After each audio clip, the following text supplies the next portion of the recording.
प्यारे बच्चों, राजकीय उच्च प्राथमिक विद्यालय दुलमेरा स्टेशन लूणकरणसर से मैं आरिफ अली आज आपके लिए सरल विद्युत मोटर की कार्यप्रणाली पर जानकारी लेकर आया हूँ।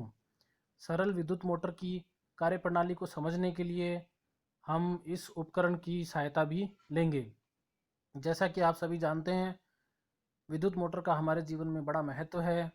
विद्युत मोटर का उपयोग हम पंखे, cooler, washing machine, mixer grinder, विद्युत पंप और अनेकों प्रकार के उपकरणों में करते हैं। विद्युत मोटर विद्युत ऊर्जा को यांत्रिक ऊर्जा में परिवर्तित करने वाला उपकरण है और इसी की कार्यप्रणाली को आज हम समझने जा रहे हैं। प्यारे बच्चों, वैज्ञानिक ऑरेस्टेड ने हमें ये बताया कि यदि किसी चालक में विद्युत धारा प्रवाहित होती है तो उसके चारों तरफ चुंबकीय क्षेत्र उत्पन्न होता है।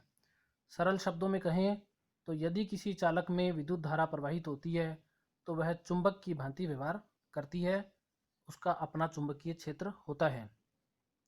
अब यदि किसी चुंबकीय क्षेत्र में हम किसी चालक को रख कर उसमें विद्युत धारा प्रवाहित करते हैं तो उस क्षेत्र में दो चुंबकीय क्षेत्र उत्पन्न होते हैं, एक चुंबक का चुंबकीय क्षेत्र और एक धारावाही चालक में विद्युत धारा प्रवाहित होने के कारण उत्पन्न होने वाला चुंबकीय क्षेत्र। ये चुंबकीय क्षेत्र आपस में एक दूसरे को आकर्षित प्रतिकर्षित करते हैं। इसी प्रकार किसी चुंबकीय क्षेत्र में किसी गतिमान आवेश पर एक बल कार्यरत होता है जिसे हम लॉरेंज बल कहते हैं। लॉरेंज बल की दिशा किस प्रकार होती है, फ्लेमिंग ने अपने लेफ्ट हैंड के नियम से हमें ये बताया। फ्लेमिंग के अनुसार यदि हम अपनी तर्जनी, मध्यमा और अंगूठा को इस प्रकार 90 डिग्री के कोण पर व्यवस्थित करें, तो अगर तर्जनी चुंबकीय क्षेत्र की दिशा को बताए, मध्यमा धारा की दिशा को बताए, तो उस चालक पर लगने वाला बल अंगूठे की दिशा में होगा, यानी तीनों एक दूसरे के लंबवत होंगे। हम इसे समझते हैं। मान लीजिए धारा इधर से इधर, इधर से इधर, मान लीजिए धारा इधर से इधर बह रही है और इस प्रकार हमारा चुंबकीय क्षेत्र है, तो इस पेन पर ऊपर की तरफ एक बल कार्यरत होगा। फिर से समझें, मान लीजिए ये हमारा चुंबकीय क्षेत्र है, ये इस दिशा में धारा बह रही है, तो इस पेन पर ऊपर की तरफ एक बल कार्यरत करेगा और इस बल के कारण यह ऊपर की तरफ गति करेगा। यही चुंबक मोटर का सिद्धांत है।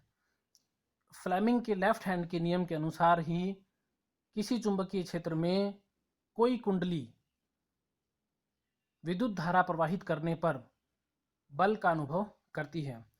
आइए अब हम इस मॉडल के द्वारा इसको समझने की कोशिश करते हैं।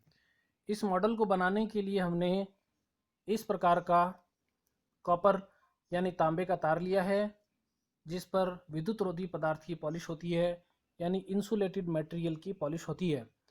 इस तार से हमने इस प्रकार कॉयल बनाई है और कॉयल के दोनों सिरों पर जो इंसुलेटेड मटेरियल लगा हुआ होता है उसको हमने खुरच कर साफ कर दिया है ताकि हम इसमें करंट प्रवाहित कर सकें, कनेक्शन कर सकें। इसके अलावा हमने इस प्रकार की एक चौकोर चुंबक का उपयोग किया जो कि आप देख रहे हैं यहाँ पर लगी हुई है। जो कॉयल थी उसको हमने यहाँ पर स्वतंत्र रूप से व्यवस्थित कर रखा है। इस कॉयल को जोड़ने के लिए आप देख रहे हैं दो तार हैं। इन तार का कनेक्शन, एक तार का कनेक्शन इस प्रकार बैटरी से किया हुआ है। बैटरी से निकलने वाले दूसरे तार को स्विच के ज़रिए से हमने दूसरे तार पर जोड़ा है। इस प्रकार आप देख पा रहे हैं कि हमारी कुंडली बैटरी से जुड़ी हुई है और परिपथ का संबंध जोड़ने और विच्छेद करने के लिए हमने इस स्विच का उपयोग किया है। तो इस प्रकार एक चुंबक के चुंबकीय क्षेत्र में एक धारावाही चालक यानी कॉपर की यह कुंडली हमने लगा रखी है। अब हम क्या करते हैं, इस कुंडली में विद्युत धारा प्रवाहित करते हैं। तो आप देख रहे हैं जैसे ही हमने इस कुंडली में विद्युत धारा का प्रवाह प्रारंभ किया, कुंडली गति कर रही है, घूम रही है। जब हम इसको बंद कर देते हैं तो कुंडली इस प्रकार से रुक जाती है। फ्लेमिंग के नियम के अनुसार इस कुंडली के दोनों सिरों पर एक बल, लॉरेंज बल कार्यरत होता है, जिसके कारण लगातार ये मोटर घूमती है। हम एक बार फिर से देखेंगे। परिपथ में विद्युत धारा का प्रवाह करने पर जो कुंडली लगी हुई है वह इस प्रकार घूम रही है।